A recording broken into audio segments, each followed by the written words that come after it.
Hello दोस्तों, नमस्कार। Welcome back to क्यूरियसरी for the daily dose of football. तो सबसे पहले बात करते हैं आईएसएल के कमर्शियल पार्टनर के बारे में।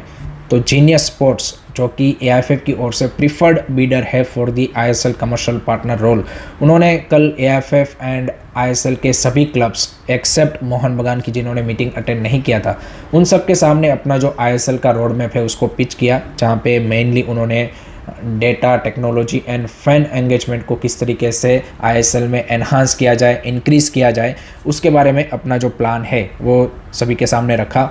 उसके अलावा वो जो at the moment all over the world बाकी जो टॉप लीग्स है उसमें जो सर्विसेज दे रहे हैं टेक्नोलॉजी वाइज, उसके बारे में भी उन्होंने बताया और किस तरीके से आईएसएल में उसको यहाँ पे इम्प्लीमेंट कर सकते हैं, जिसमें गोल लाइन टेक्नोलॉजी हो गया या फिर सेमी ऑटोमेटेड ऑफसाइड हो गया। तो इन सारी चीज़ों के बारे में भी उन्होंने अपना जो विज़न है वो क्लबों के सामने रखा।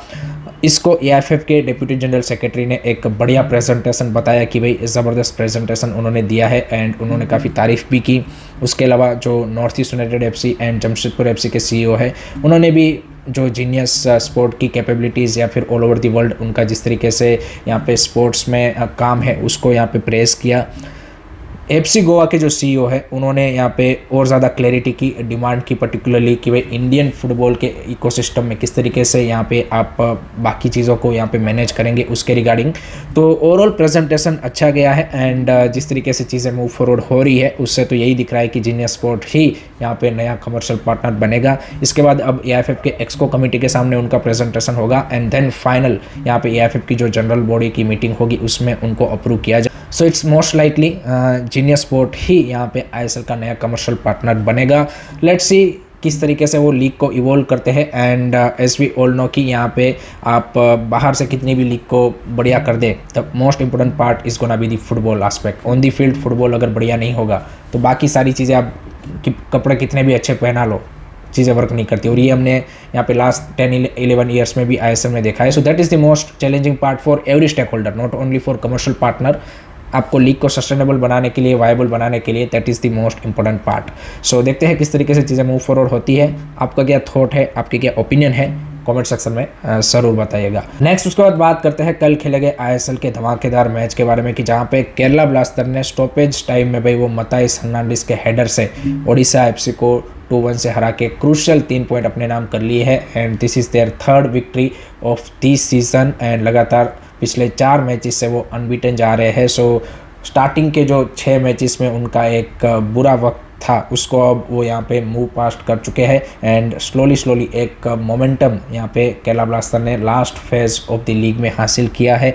Overall it was a good match. Odisha FC ने भी आई वुड से कि एक ज़बरदस्त फाइट पुटअप की है एंड जिस तरीके से यहाँ पे फर्स्ट हाफ में वो इक्वलाइजर आया रहीम अली की ओर से, that was brilliant. Second half में भी उनके पास चांसेस थे बट अनफॉर्चुनेटली उसको वो फिनिश नहीं कर पाए।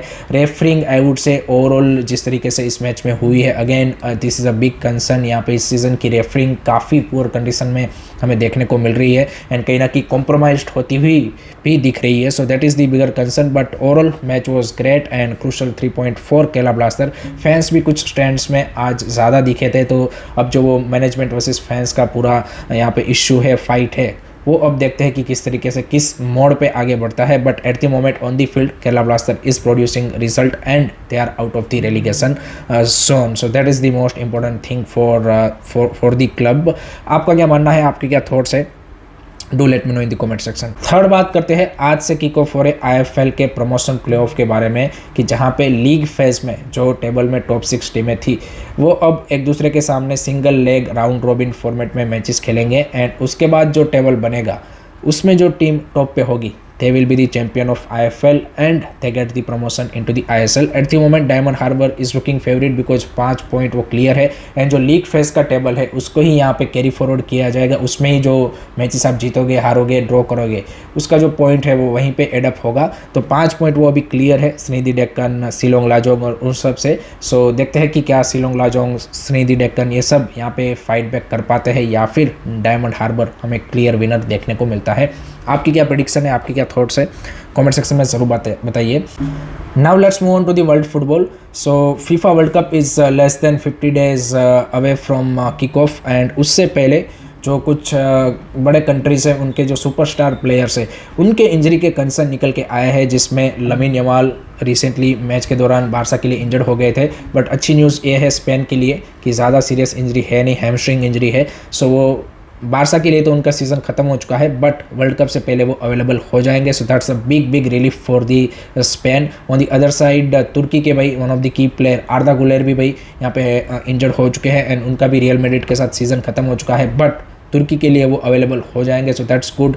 On the other side Brazil के भाई वन ऑफ द की डिफेंडर मिलिताओ भी भाई सेम रियल मैड्रिड के लिए उनका सीज़न ख़त्म हो चुका है, लेकिन ब्राज़ील के लिए वो अवेलेबल होंगे। On the other side Germany के लिए भाई बुरी खबर ये आ रही है कि यहाँ पे सर्ज गेनेब्री भाई यहाँ पे इंजर्ड है एंड उनका बायर्न के साथ तो सीज़न ख़त्म ही हो चुका है, लेकिन वर्ल्ड कप के लिए भी वो जर्मनी के लिए अवेलेबल नहीं होंगे। जबकि सर्ज गेनेब्री का ये one of the better season गया था in terms of the form wise for Bayern Munich and he was a key player for Germany, but he is gonna miss FIFA world Cup. On the other side France के लिए भी एक बुरी खबर है, यहाँ पे एकिटेकी भी यहाँ पे यू कैन से की इंजर्ड है and he is also most probably gonna miss the FIFA world cup. So excessive football and ये जो लास्ट लीग फेज है उसमें भाई कई सारे इस तरीके के जो बड़े नाम है उसमें भाई एक इंजरी का कंसर्न ये देखने को मिलता ही है। सो लेट होप सो कि और कोई बड़ा प्लेयर यहाँ पे ये जो लास्ट मे मंथ है उसमें क्लब के लिए इंजर्ड ना हो, ताकि हमें भाई वो वर्ल्ड कप में खेलते हुए देखने को मिले। लास्ट में बात करते हैं, रेड बुल ने रिसेंटली न्यूयॉर्क में